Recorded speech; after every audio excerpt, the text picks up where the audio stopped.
Hello, my friend, and thank you so much for popping by. My name is Bita Pobaluzwi. Feel free to call me Bui. This week, I think there were a couple of reports, a couple of events that have definitely influenced me to find out what vicarious trauma is and what you can do when you experience this form of trauma. So, one article I'm reading is from the Cleveland Clinic Health Essentials. The article is actually based on a chat with a psychotherapist and trauma specialist called Amy Brodsky. Vicarious trauma is the experience of absorbing others' pain in times of their distress so deeply that it affects your own well being. It's closely related to concepts like empathy, fatigue, secondary trauma, vicarious distress, and caretaker burnout. I quote, vicarious trauma isn't a clinical term, but it's an accepted phrase that gets to the idea that people can be traumatized by something they didn't personally experience, but that they have secondary experience too. But wait, you're thinking, that sounds a lot like empathy. And isn't empathy a good thing? To an extent, yes. Empathy, our ability to relate to others' emotions, is a good thing and it's a normal part of the human experience.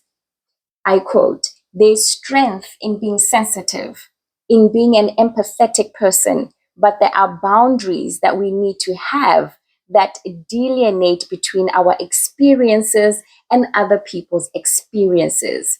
Because when we're carrying someone else's dismay, someone else's distress, they can be real consequences for you, and it doesn't help them.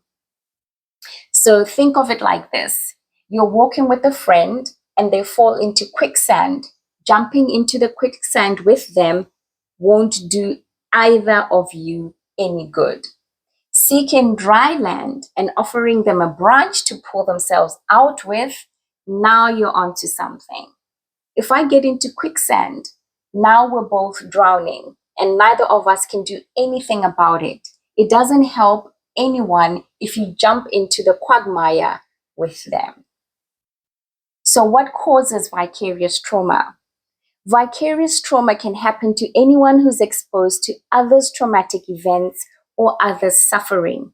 It's often a cumulative effect. That is, a result of repeated exposure to the worst of human experiences. But not always. Vicarious trauma can be a reaction to witnessing even a single traumatic effect, maybe seeing a car crash or being on the receiving end of a triggering trauma dumping session. And some people may be more likely to take on other people's pain more acutely. For example, some jobs are naturally more likely to put you in direct and repeated contact with people who have experienced trauma.